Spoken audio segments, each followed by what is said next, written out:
Okay, so how are we going to keep this gratitude state going? The best way I can suggest is to live it. How about that? Although we know how life can get in the way, it takes a lot of energy to stay living in that high vibrational state, especially if we're just starting to lean into it and learn it and live it. So just do the best you can to continue that amazing feeling. And another way you can do it is by having a gratitude journal. I know I talked about journaling a lot, but I think it's so helpful. When you put a pen to paper with your gratitude or with your thoughts or feelings or emotions or whatever you're writing and thinking about, it holds that there. It's something you can refer back to, and it just can help seal it in and help you remember. So I know life is really busy and it's hard to find the time, but I mentioned it last week. If there is absolutely no time in the day to add something extra in, maybe set your alarm for 15 or 20 minutes earlier each morning, earlier than your normal time. So actually, when you do that, that's the best time to access your inner self, your higher consciousness, your soul, and to listen. You're in a relaxed, calm, open state without distractions. You can really tune in and listen to what she's telling you. But what you want to do is in this gratitude journal, hopefully you've picked out a journal that calls to you, that you just love looking at the front of it, the picture that's on it or the saying that's on it. It inspires you and it gives you joy just looking at that and opening it up. It's like it can become a ritual of self-love. So just take that journal, and if you write, I'm so happy and grateful now that, and then write 5 things you're grateful for. And if you're just starting out and you're finding it hard to find 5 things that you're grateful for, start out with 3. But if you already know you're grateful for so many things, if they're more than 5, then write them all down, because that's only going to keep you in that space for longer, that high vibration state for longer. So that's fantastic.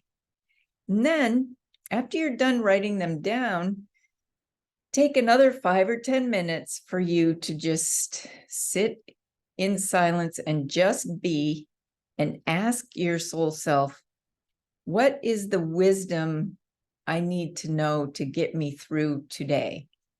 Or whatever words you need to use to access your self, your soul self, and listen what she tells you and write it down. And then after you're done with your journal, another thing you can do during the day, at least like 3 times, is to, and it doesn't take long, just go back to that state that you were in when you were writing what you were grateful for.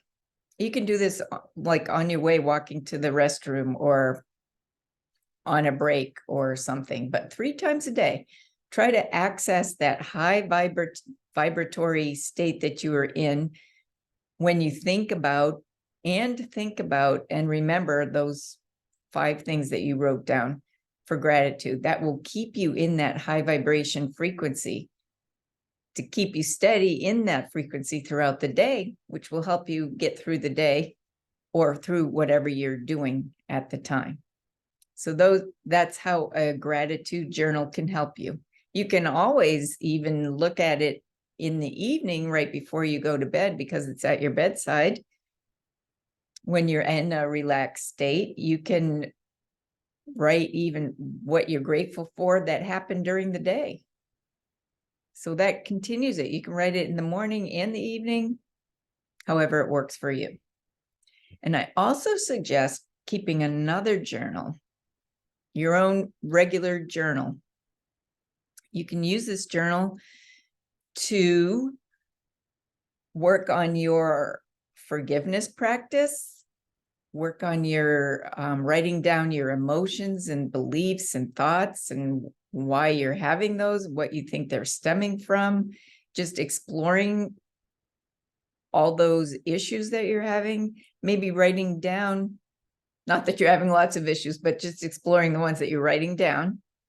And it just helps, when you're feeling those emotions, you're doing the emotions, then when you do them, you can write them, you've got them out, and then it's easier to let them go and you don't have to carry them around on your shoulders all the time.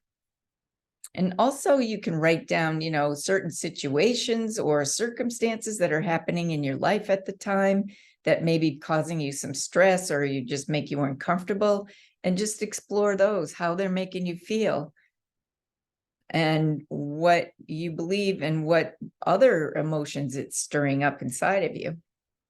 And also it's great to just have that alone time to just journal whatever you're feeling, if you can be in that relaxed state, and just allow yourself to write whatever your soul or your higher self is telling you. It can be very helpful, and it's just a very relaxing self-care time for you.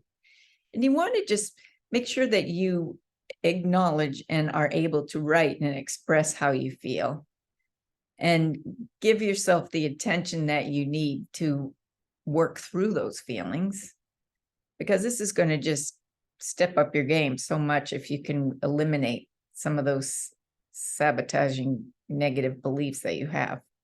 And it's also good to just write down what some of your dreams or desires are, and write what you think and how you want to see things happen in your life. That really helps. And you can use this journal because I'm going to give you several things that you can think about and journal about if you so choose. And some things you could ask yourself is, how do you want the rest of your life to look? And are you doing what you love?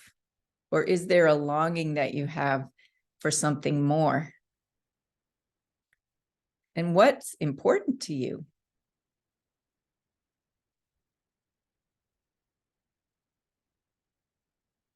How do you live into integrity for yourself? How are you going to start taking care of yourself if you haven't already? But you can always add to that list. What can you do, or how can you begin to bring more joy or peace into your life? Or maybe, how can you add more excitement and adventure into your life? Who are you anyway? Who are you becoming, or who do you want to become? And if you already love who you are and are content and happy with who you are, write down everything that you love about yourself, all your talents, strengths, and gifts that you have, and the qualities that you have that people who know you admire in you. That is a great way to love yourself and give yourself worth and expand on that. And it's also a great thing to do if you're trying to figure out who you are or who you want to be. Still, write down all the things that you love about yourself, your strengths, your gifts, your talents, and all the admirable qualities that people have told you they appreciate in you. And that might help you decide who you want to become, or how you can incorporate those things into who you become. And then write what you're aware of that your thoughts and beliefs or your self-talk are during the day that you do for yourself? What are the things that you say to yourself? Are they expansive, or do they make you small? Do you say a lot of more positive things or a lot more negative things? And obviously, if it's a lot more negative things, how can you change those into the positive to say? And even as an aside note on that, when you are living mindfully and you start to say something to yourself negative, like that you just put yourself down, just stop in the middle and say, cancel that thought. I'm going to change it to, I am whatever. So that's just an aside. When you're living in awareness, you can stop the process right before it even really finishes and change it to a positive. That's progression for sure. And then, what is your desire or dream? Or you might have several of them, but what's one desire or dream that you have? And what's one step that you can begin now to start making it happen? So you may need to go back and re-listen to this video to help you with your journaling, or you can ask yourself your own questions. What will help spur you on to help you? And next up, we are going to think about some ways to continue to nourish into your best self so you can flourish into the next best life.